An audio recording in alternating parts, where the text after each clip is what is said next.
What goes around comes around. Their story didn't begin with power or crowns. It began with a spark. Anne Boleyn was not born to bow. She was born to burn. In a world where women whispered and obeyed, she spoke, and the world listened. Her laughter echoed through the marble halls of the Tudor court like a song the wind refused to silence. Anne was not beauty alone. She was wit, fire, and defiance wrapped in grace. Every glance she gave carried mystery. Every word she spoke left a shadow of wonder. Men admired her, women envied her, but it was the King of England who lost himself completely. Henry VIII, the most powerful man in the realm, became a man consumed by love. He broke his kingdom apart for her, tore England from Rome, just to place a crown upon her head. But that crown carried a curse.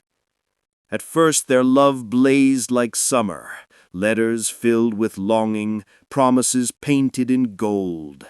Anne believed love could rewrite destiny.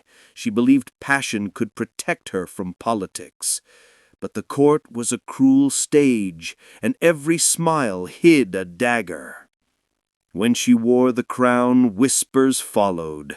Witch, temptress, sinner. The same court that once adored her now waited for her fall. Anne's fire that once drew Henry closer began to burn him too. She spoke with truth when silence was expected. She questioned when obedience was demanded. And the man who once called her his heart and his jewel began to see her as his threat.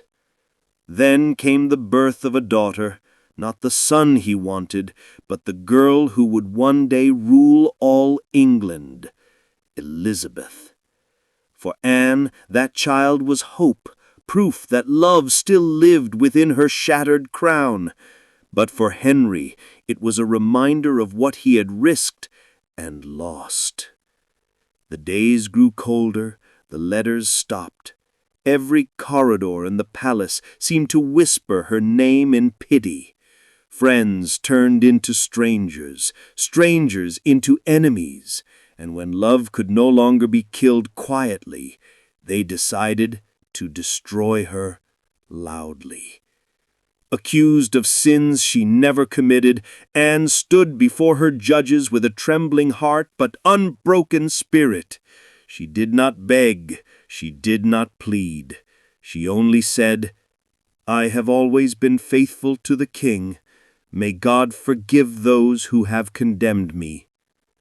On that final morning, she wore red beneath her cloak, the color of courage, of queens, of blood. The wind at the tower carried her prayer skyward as she whispered, "To Jesus Christ I commend my soul."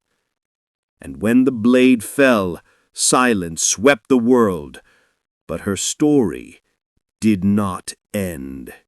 Because Anne Boleyn's fire did not die that day.